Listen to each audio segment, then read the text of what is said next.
Hello प्यारे बच्चों, कैसे हैं आप सभी बच्चों का स्वागत है आज के इस सेशन में। प्यारे बच्चों, आज हम नागरिक शास्त्र का जो सब्जेक्ट देखने वाले हैं, नागरिक शास्त्र का जो चैप्टर देखने वाले हैं, वह संघवाद है और साथ ही साथ इसमें सत्ता की साझेदारी भी हम आपको पढ़ाने वाले हैं। सभी सभी बच्चे फटाफट से आ जाइए, सभी बच्चे फटाफट से आ जाइए। फिर हम कक्षा को शुरुआत करने जा रहे हैं। फटाफट आइए, जल्दी आ जाइए, जल्दी आ जाइए। कौन कौन बच्चा रह गया है, जल्दी आ जाइए फटाफट से।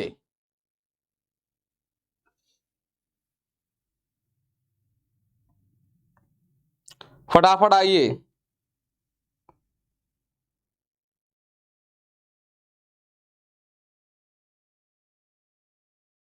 फटाफट आ जाइए सभी लोग।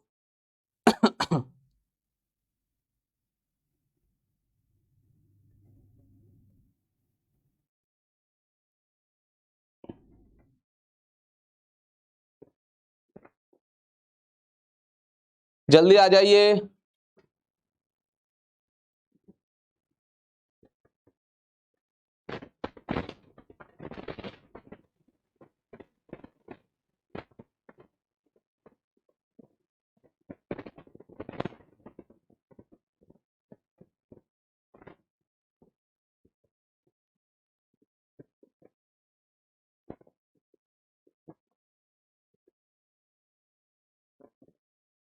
हाँ, तो इस चैप्टर में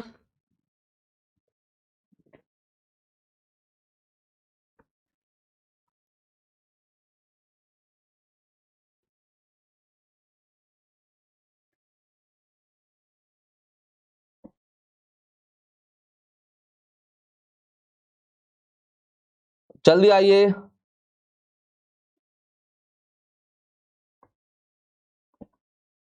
हाँ, तो इस चैप्टर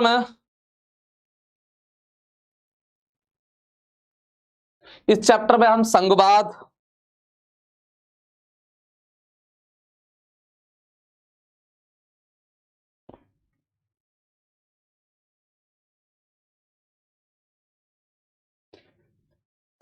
वाला चैप्टर हम पढ़ेंगे। इस चैप्टर में हम संघवाद वाला चैप्टर बहुत अच्छे तरीके से पढ़ने वाले हैं। अध्याय दूसरा है और विषय आपका नागरिक शास्त्र है। कक्षा 10 की बेटा ये क्लास है।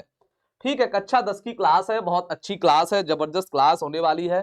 बस आप सभी बच्चे आ जाइए। संघवाद क्या होता है, क्या नहीं होता, ये सारी चीजें हम यहाँ पर देखने वाले हैं। नागरिक शास्त्र का बहुत अच्छा चैप्टर है संघवाद एवं सत्ता की साझेदारी।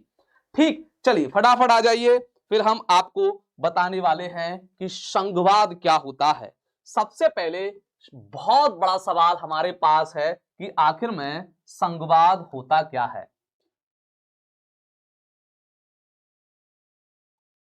जल्दी आ जाइए।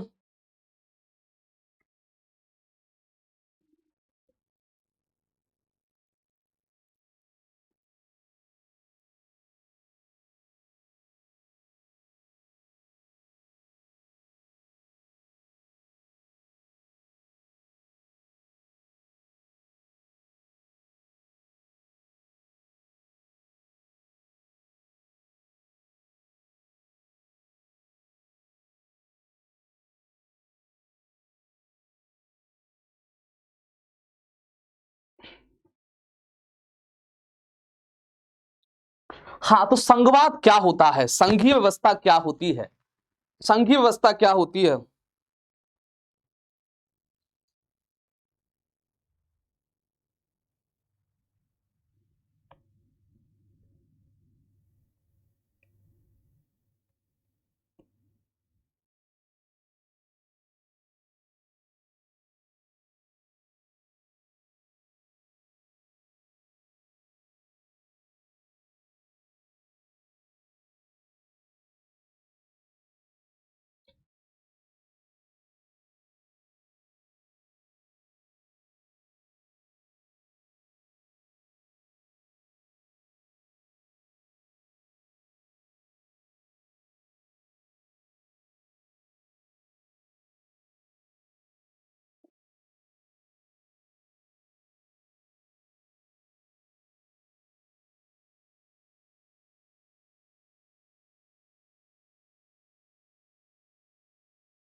चलिए, हाँ, तो संघवाद क्या होता है इसको समझने का बेटा प्रयास करते हैं। थोड़ी चीजें थी, आइए हाँ संघवाद समझते हैं।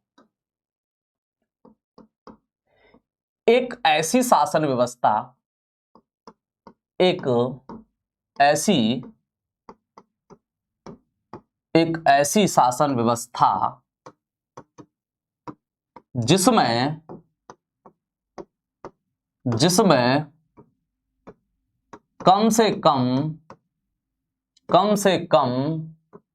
जिसमें कम से कम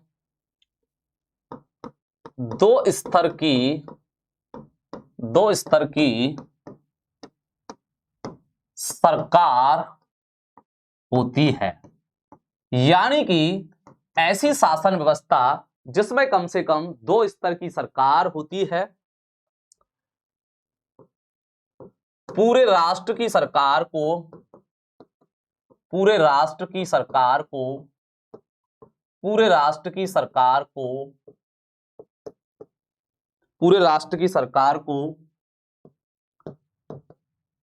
संघीय सरकार तथा राज्य एवं प्रांतों की सरकार को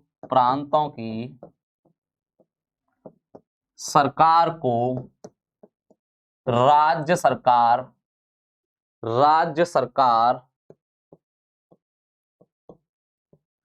कहा जाता है। यानी कि जो संघीय व्यवस्था होती है बेटा, उसमें कम से कम दो स्तर की सरकार होनी चाहिए।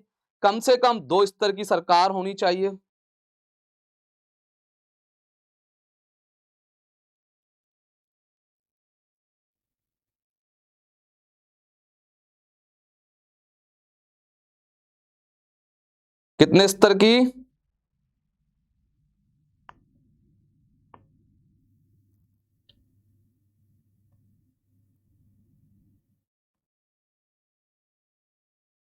कम से कम दो स्तर की सरकार होनी चाहिए। कम से कम दो स्तर की। पूरे राष्ट्र की जो सरकार होती है, पूरे देश की जो सरकार होती है, उसको बेटा हम संघीय सरकार के नाम से जानते हैं। राज्य एवं प्रांतों की जो सरकार होती है उसको राज्य सरकार के नाम से जाना जाता है। जैसे मैं अगर बात करूं संघवाद की, तो संघवाद कहां कहां है इस चीज को जरा देखने का प्रयास कीजिए। जैसे भारत में संघवाद है, हाँ सर है। कनाडा में संघवाद है सर, बिल्कुल है। अमेरिका में संघवाद है, बिल्कुल है। ऑस्ट्रेलिया में संघवाद है, बिल्कुल है। ये इन देशों में बेटा संघवाद पाया जाता है, ध्यान रखिएगा। तो संघवाद या संघीय जो शासन व्यवस्था है, इसमें एक ऐसी शासन व्यवस्था होती है जिसमें कम से कम दो स्तर की सरकार हो। पूरे राष्ट्र की सरकार को आप संघीय सरकार तथा राज्य एवं प्रांत की सरकार को राज्य सरकार कहा जाता है। जैसे भारत में संघवाद है, कनाडा में है, अमेरिका में है, ऑस्ट्रेलिया में है। इन सभी देशों में संघवाद आपको बहुत अच्छे तरीके से देखने को बेटा मिल जाएगा। अब हम बात करें संघवाद की प्रमुख विशेषता की। संघवाद की विशेषताओं के बारे में अगर मैं बात करूं बेटा, किसके बारे में? संघवाद की विशेषताओं के बारे में हम बात करें, यहां पर हम लिखेंगे संघवाद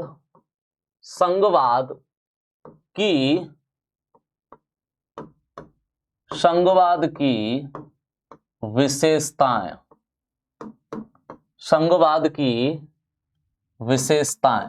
संघवाद की बेटा विशेषताएं कौन कौन सी हैं?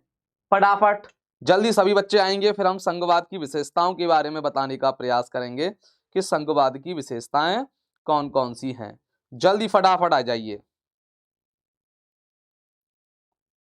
संघवाद की विशेषताओं के बारे में हम आपको बताएंगे। थोड़ा एक्चुअल में माइक में थोड़ा करंट आ रहा है, प्रॉब्लम हो रही है उस चक्कर में, और कोई दिक्कत नहीं। चलिए, पहली,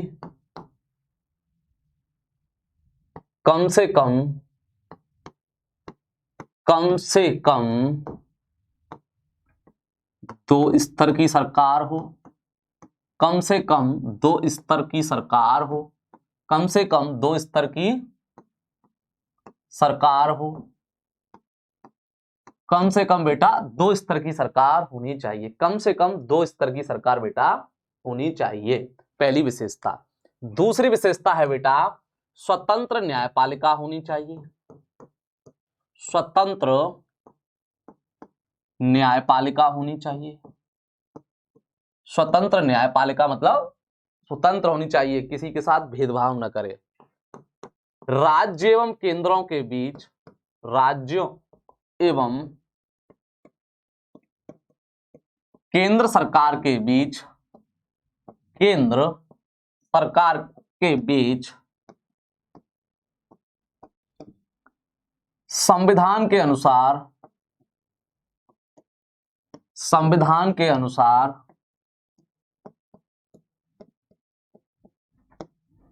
कार्यों का बंटवारा,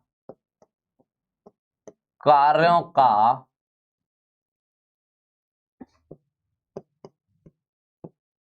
का बंटवारा होता है।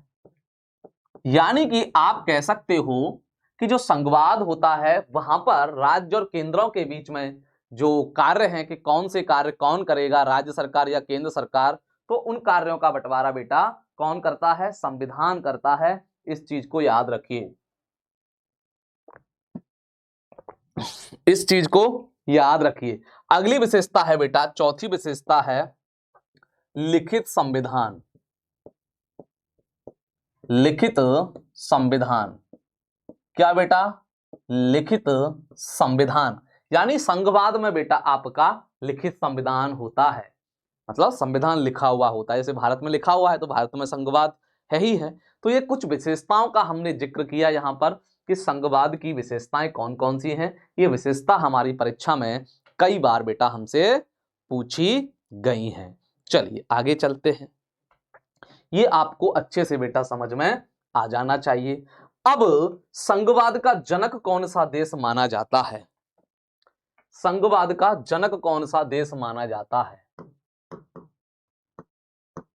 संघवाद का जनक,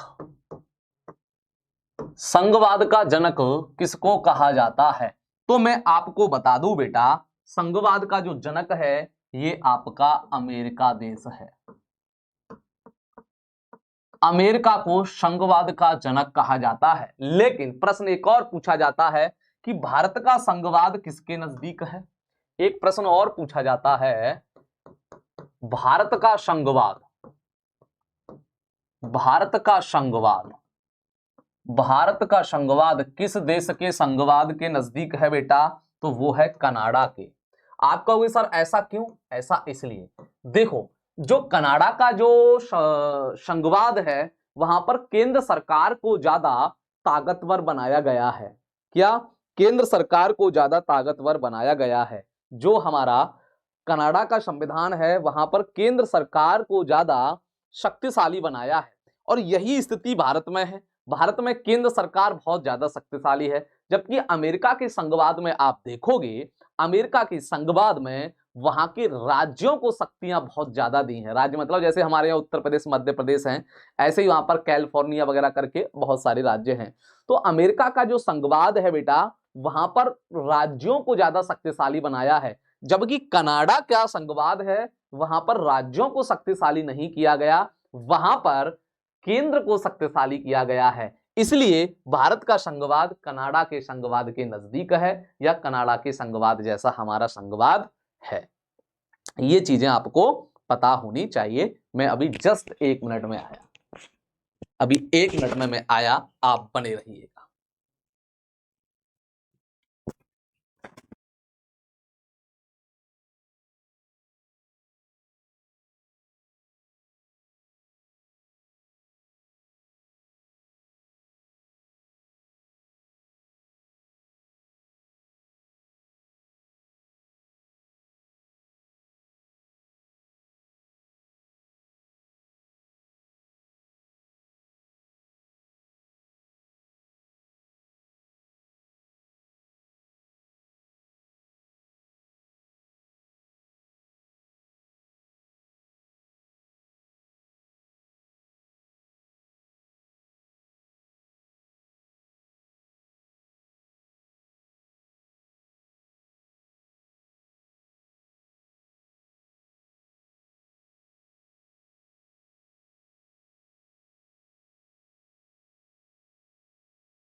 था।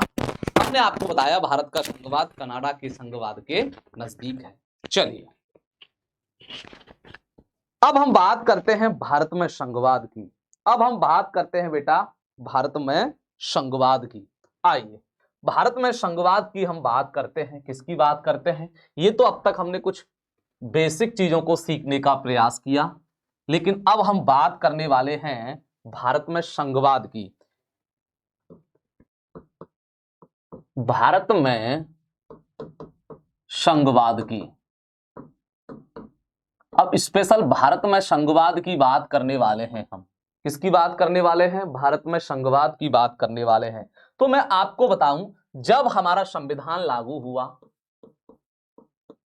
जब हमारा संविधान लागू हुआ, कब लागू हुआ संविधान?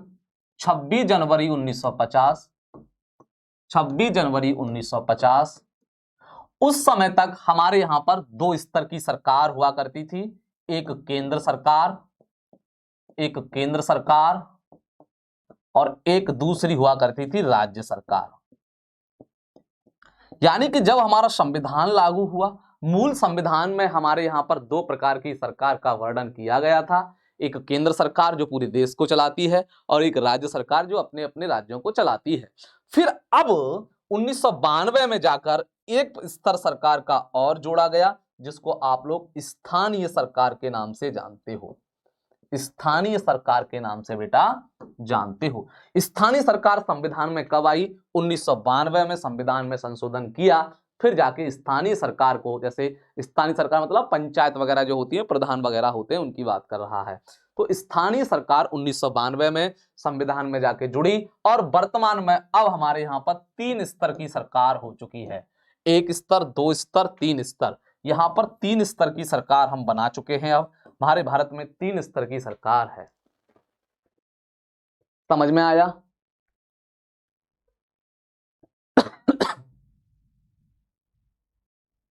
समझ में आया कि नहीं आया? अब हमारे यहां पर काम कैसे होता है, केंद्र सरकार राज्य सरकार काम कैसे करती हैं, इस चीज को भी जरा समझने का प्रयास करते हैं। आइए, हमारे यहां पर संविधान में 3 सूचियों का वर्णन किया गया है। जो कार्य है बेटा, कौन कार्य कौन करेगा, राज्य सरकार करेगी, केंद्र सरकार करेगी, कौन कार्य कैसे करेगा, उन सभी को हम यहां देखने वाले हैं।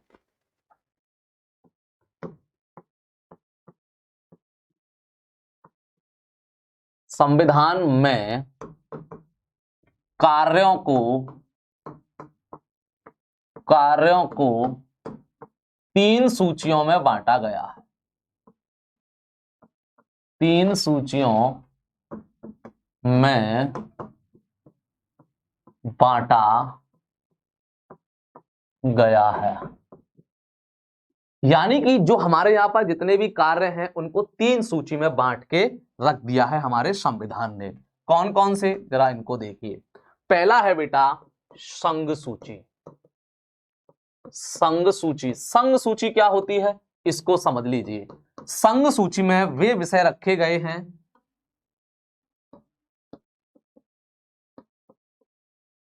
संघ सूची में वे विषय हैं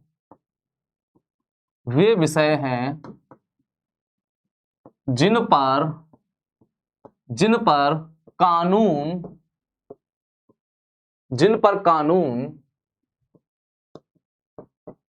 बनाने का अधिकार केंद्र सरकार के पास है। केंद्र सरकार के पास है।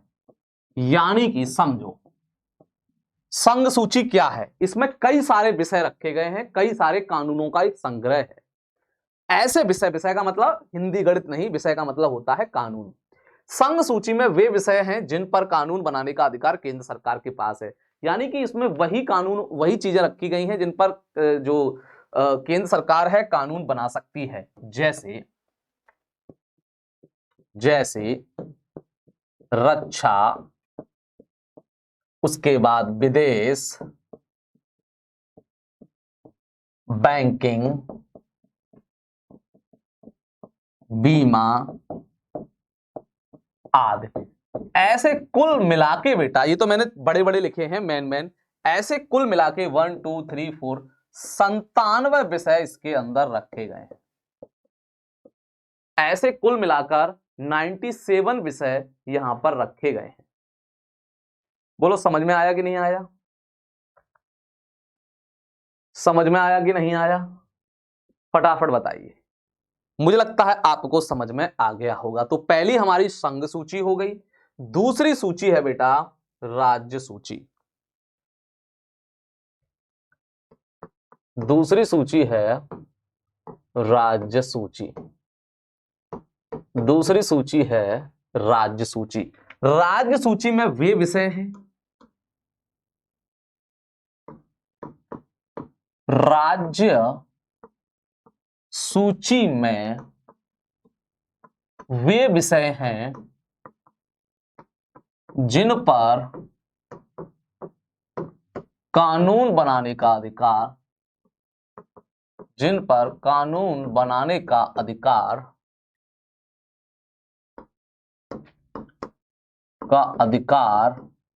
राज्य सरकार को है। साफ साफ लिखा है राज्य सूची राज्य सरकार को है। यानी कि यहां पर वो विषय रखे गए हैं जिन पर कानून बनाने का अधिकार राज्य सरकार को है।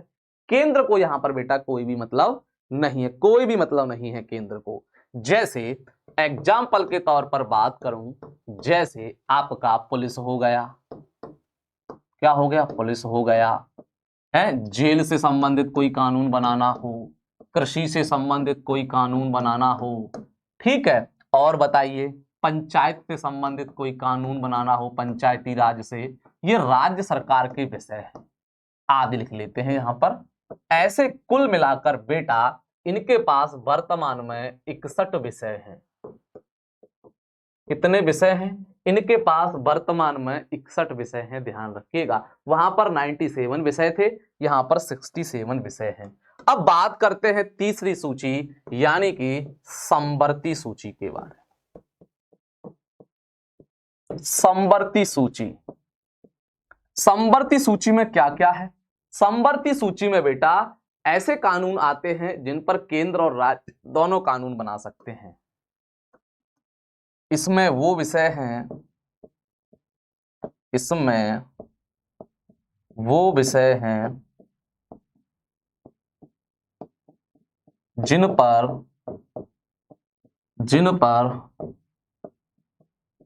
केंद्र व राज्य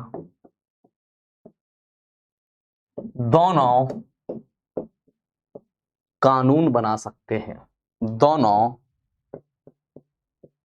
कानून बना सकते हैं।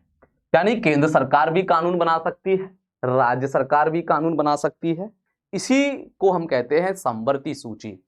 और अगर मैं बात करूं बेटा तो यहां पर एग्जाम्पल के तौर पर मैं आपको बताऊं इसमें कौन कौन से विषय हैं। जैसे शिक्षा, एजुकेशन, वन, गोद लेना आदि, और भी हैं, मैंने यहां पर मैन लिख दिए। ऐसे कुल मिलाकर वर्तमान में 52 विषय हैं। समवर्ती सूची में कितने विषय हैं? 52। ध्यान रखना, ये आपसे पूछे जाते हैं, इसलिए मैं यहां पर हाईलाइट कर देता हूं। इसलिए क्या कर देता हूं? इसलिए बेटा यहां पर हाईलाइट कर देता हूं। इनको आप अच्छे तरीके से याद कर लेना, ये आपके बहुत काम के हैं बेटा। समझ में आया? मुझे लगता है आपको बहुत अच्छे तरीके से समझ में आ गया होगा। चलिए आगे चलते हैं। संघवाद की विशेषताएं हम पढ़ चुके हैं। भारत में संघवाद हमने आपको बता दिया है। विकेंद्रीकरण, विकेंद्रीकरण समझने का प्रयास करते हैं। विकेंद्रीकरण क्या होता है, आइए समझते हैं। जब, एक सेकेंड,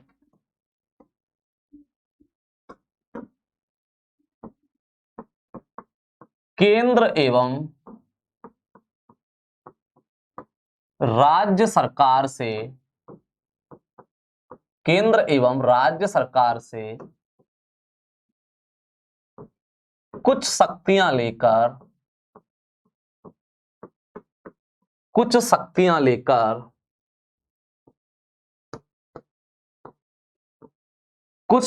लेकर स्थानीय सरकार को दी जाती हैं, स्थानीय सरकार को दी जाती हैं, स्थानीय सरकार को दी जाती हैं, तो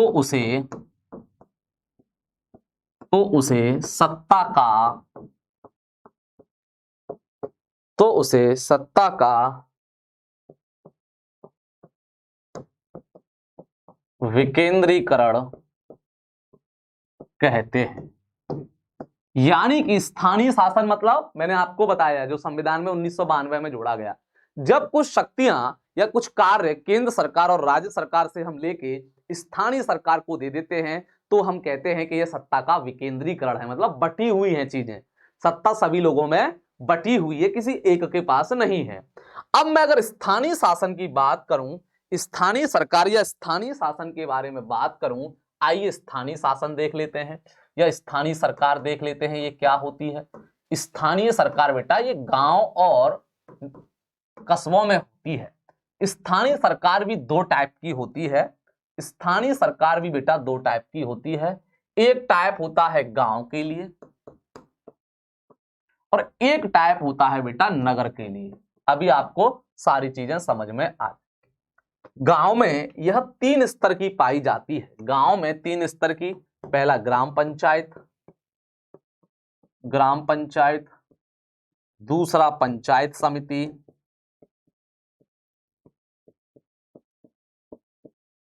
और तीसरा जिला पंचायत या जिला पंचायत परिषद।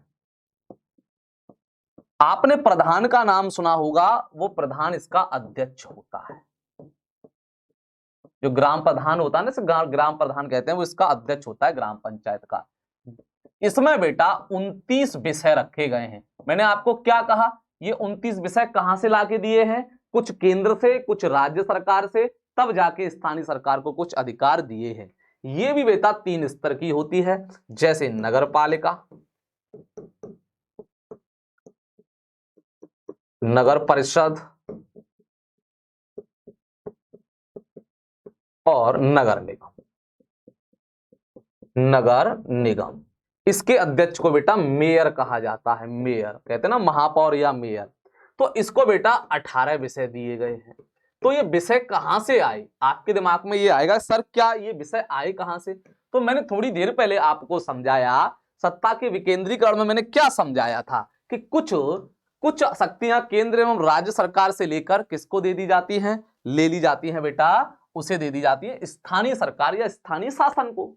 तो ऐसे ही हमने यहाँ पर स्थानीय शासन को दिखाने का प्रयास किया है कि यहाँ 29 विषय और यहाँ 18 विषय, ये हमने केंद्र और राज्य दोनों से मिलकर उधार लिए हैं या उनसे कुछ अधिकार लेकर इन लोगों को देने का काम किया है। तो मुझे लगता है आज आपको ये क्लास समझ में बहुत अच्छे तरीके से आ गई। आज के लिए इतना ही रखेंगे क्योंकि चैप्टर काफी अच्छा है, एक दिन में हम कुछ नहीं सीख सकते, धीरे धीरे सीखने का बेटा प्रयास करने वाले हैं। हम लोग क्या करने वाले हैं, धीरे धीरे चीजों को सीखेंगे। फिलहाल इस कक्षा को यहाँ पर समाप्त करेंगे और आशा करते हैं, उम्मीद करते हैं कि आपको बहुत अच्छे तरीके से समझ में आया होगा क्योंकि मैंने बहुत अच्छे तरीके से समझाया है। तो प्यारे बच्चों, आप सभी लोग पढ़िएगा ध्यान से, क्योंकि सामाजिक विज्ञान को अगर पढ़ना है तो सिर्फ और सिर्फ हमसे पढ़ना है। हम आपको साधारण शब्दों में पढ़ाने का प्रयास करते हैं ताकि आपकी समझ में बेटा आ जाए। फिलहाल हमारी क्लास यहाँ पर समाप्त होती है, मिलते हैं हम आपसे अगली क्लास में। जब तक के लिए टाटा बाय बाय।